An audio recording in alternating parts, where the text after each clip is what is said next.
Good morning বন্ধুরা, আশা করি সবাই খুব ভালো আছো, সুস্থ আছো। আমিও খুব ভালো আছি। সকাল সকাল তো চা নিয়ে বসেছি, আর দেখতে পাচ্ছ রায়ানও দুটো বিস্কুট ভিজিয়ে খাচ্ছে। এখন বাজে 6:45। 6:45 সময় আমরা বেরিয়ে পড়ছি, মানে লিলিদের বাড়ি থেকে আজকে বাড়িতে ফিরবো। সবাই রেডি হয়ে নিলাম, চলে আসছি। আর মামুর অফিস হিসাবে ওই গাড়িতেই চলে আসছি, মানে ওদের গাড়িতে। দেখো, ওকে ছেড়ে চলে আসছি, মনটা খুবই খারাপ লাগছে। বাড়িটা পুরো ফাঁকা হয়ে যাবে, ও একা একাই থাকবে। ওই বুঝতে পারবে যে বাড়িটা কেমন ছিল, ফাঁকা ফাঁকা। এটা আমার সাথেও হয়, ওরও খুব কষ্ট লাগছে। চলে এলাম, এসে ওদের গ্যারেজে এসে গাড়িতে উঠলাম। মনটা খুবই খারাপ লাগছে, ওকে একা রেখে চলে এলাম।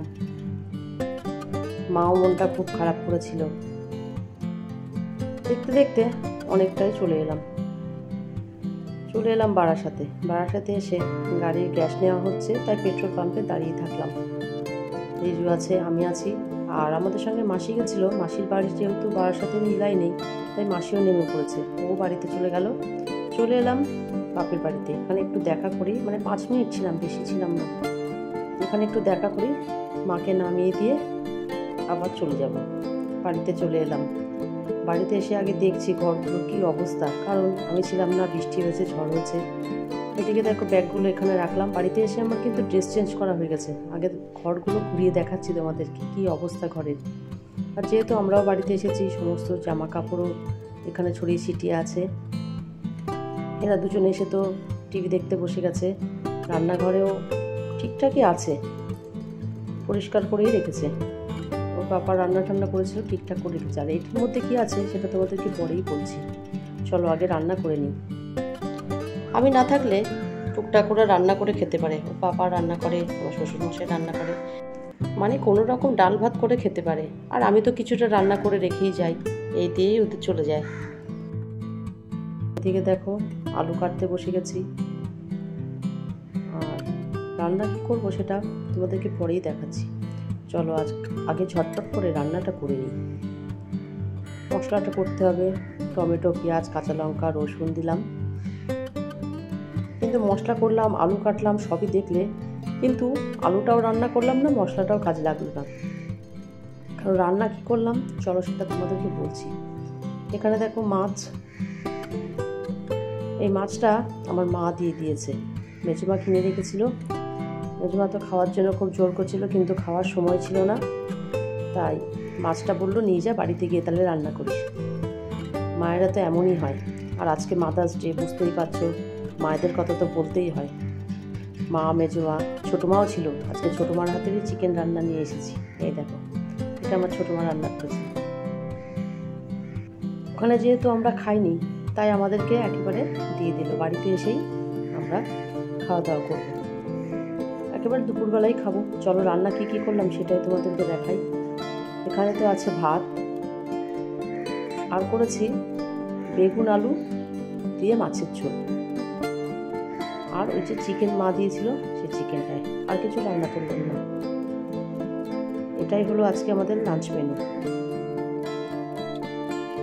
বিকাল হয়ে গেছে, বিকালবেলা দেখো হনুমানের তাণ্ডব শুরু হয়ে গেছে। এদের আর খাওয়ার আর কিছু নেই। গাছের পাতাগুলো তো খাই, আমার এই যে অপরাজিতা ফুলের ফুলগুলো সেগুলোই খাচ্ছে। জামা কাপড়গুলো তুলতে এলাম। স্নান করার সময় কয়েকটা জামা কাপড় ছিল, সেগুলোই ধোয়া কাচা করে দিলাম। দিয়ে জামা কাপড়গুলো তুলে নিয়ে ঘরে যাব। ঘরে গিয়ে দুধটা জাল দিতে হবে আগে। চলে এলাম ঘরে, দুধ জাল দেবো বললাম, দুধটা আগে জাল করে নিই, নাহলে খারাপ হয়ে যাবে। সকালে যখন বাড়িতে এলাম তখন ভালোই রোদ ছিল, কিন্তু আস্তে আস্তে দেখলাম একটু মেঘলা মেঘলা হচ্ছে। জানি বৃষ্টি আজকে হবে কিনা, দেখা যাক। চা করব, তাই বিস্কুটটা আগে ভাবলাম রেখে নিই। বিস্কুটটা কোটোয় রেখে তারপরে চা বসাবো, রিজু রায়নকে খেতে দেবো। দেখো কতগুলো বিস্কুট গুঁড়ো হয়ে গেছে, সেগুলো আবার অন্য জায়গায়, মানে অন্য একটা কোটোতে রেখে দিলাম। গুড ইভিনিং বন্ধুরা, সন্ধ্যেবেলা তোমাদের সামনে চলে এলাম। এখন এই যে একটা পার্সেল এসছে, মানে আমি অর্ডার করেছিলাম সেটাই চলে এসছে, অনেকদিন আগে এসেছে। এটা তোমাদেরকে দেখাবো কি আছে এর মধ্যে। তার আগে তোমাদেরকে বলি হ্যাপি মাদার্স ডে। আজকে মাদার্স ডে। আজ আর সকাল থেকে তোমাদের সামনে এসে কথা বলতে পারলাম না, মানে কথা বলা হয়নি। তোমরা তো জানো কয়েকদিন ধরে আমি ভিডিও কন্টিনিউ করতে পারছি না, আমি ভিডিও দিতে পারিনি। তার কারণ তোমাদেরকে একটা আমি বলি, আর তোমরা এটা জানো যে আমি আমার বোনের বাড়িতে গেছিলাম কলকাতায়, ওদের বাড়িতে কয়েকটা দিন থেকে আসলাম, আজকে সকালেই ফিরেছি। আর ওখান থেকে এসে আবার মায়ের বাড়িতে ওখানে একটু দেখা করে চলে এলাম, যেহেতু মা ছিল, মাকে নামিয়ে দিয়ে তারপরে আমরা চলে এলাম বাড়িতে। বাড়িতে এসে তো তোমাদেরকে দেখালাম সব কিছু, রান্নাও করলাম, মানে চলে এসেছি তখন 11:30টার মধ্যেই চলে এসেছি, 11টা 11:30 বাজে তখন চলে এসেছি। এসে তো রান্না করলাম, ভাবলাম আমার হাজব্যান্ড রান্না করে রাখবে, কিন্তু সেই সৌভাগ্য আর আজকে আমার হলো না। এই ওর হাতে রান্না খাবো আজকে, কিন্তু সেটা আর হলো না, যেহেতু সকাল করে চলে এসেছি আমি রান্নাটা করলাম। এবার থেকে আমি কন্টিনিউ ভিডিও দিতে পারবো, কারণ গিয়েছিলাম তো একটা দরকারি, জরুরি দরকারি। এতটুকু বলতে পারি যে গিয়েছিলাম ডক্টর দেখাতে, কার কি জন্য সেটা না হয় অন্য কোনো দিন বলবো। এবার চলো এই পার্সেলটা কি এসছে সেটা তোমাদেরকে দেখাই।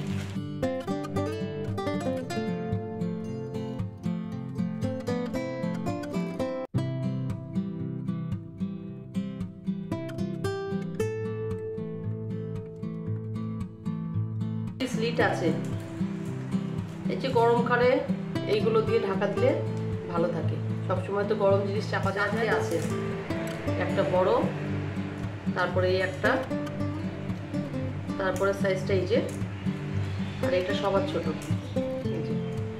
এগুলোর আবার একটা ধরারও সিস্টেম আছে, দেখো এই যে, মানে লিলিদের বাড়িতে থাকার সময় এটা চলে এসেছিল। এটা আর কেউ খোলেনি, আমি বাড়িতে এসে দেখলাম। এগুলো তো এখন পরিষ্কার করে তারপর তো ইউজ করতে হবে। কেমন হচ্ছে জানিও। অনেকদিন পর বাড়িতে এসে ভিডিও করছি, ওখানে ভিডিও করেছিলাম, কয়েকটা ভিডিও রেডি করেও রেখেছিলাম, কিন্তু কিভাবে যে ভিডিওগুলো ডিলিট হয়ে গেল বুঝতে পারলাম না, তাই তোমাদেরকে আর কোনো ভিডিও দিতে পারলাম না। ওখানে গিয়ে মনে হয় 2টো কি একটা ভিডিও দিয়েছিলাম, তারপরে রেডি করাই ছিল, তাই কয়েকদিন শর্ট ভিডিও দিয়েই চালাচ্ছিলাম। সেই বিকালে তো দুধ জাল দিয়েছিলাম, কিন্তু এখন তো সন্ধ্যা হয়ে গেছে, তাই ভাবলাম যে ওদেরকে একটু খেতে দিইনি, ওরা খেয়ে পড়তে বসুক, আর আমিও সঙ্গে একটু চা খেয়ে নেব, নিয়ে পড়াতে বসাবো। অনেকদিন ঠিক মতন পড়ানো হয়নি, তাই এখন গিয়ে পড়াতে বসবো। কয়েকটা দিন বাড়িতে ছিলাম না, ঘরগুলো খুব একটা যে অগোছালো আছে তা বলবো না, কারণ ওদের পাপার সব ঠিকঠাকই করে রেখেছিল। বাড়িতে আমরা ছিলাম না মানে তো ঘর অপরিষ্কার হওয়ার কিছুই নেই, সবসময় জানালা দরজা দেওয়া থাকতো, অত দূরও হয়নি, অতটা নোংরা হয়নি, তবুও যতটা হয়েছে সেগুলো তো আমাকে আবার পরিষ্কার করতে হবে, সব ঠিকঠাক করতে হবে, বিছানার চাদরগুলো চেঞ্জ করতে হবে।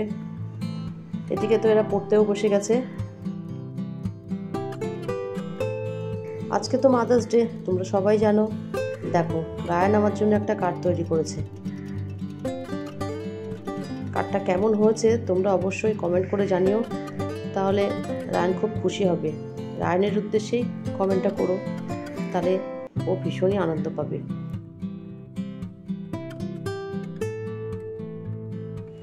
আজ আর ভিডিওটা বড় করবো না, আজ তাহলে এই পর্যন্ত। আমার ভিডিওটা যদি তোমাদের ভালো লেগে থাকে প্লিজ লাইক, কমেন্ট, শেয়ার আর সাবস্ক্রাইব করো। সবাই খুব ভালো থেকো, সুস্থ থেকো, দেখা হবে অন্য কোনো ভিডিও নিয়ে।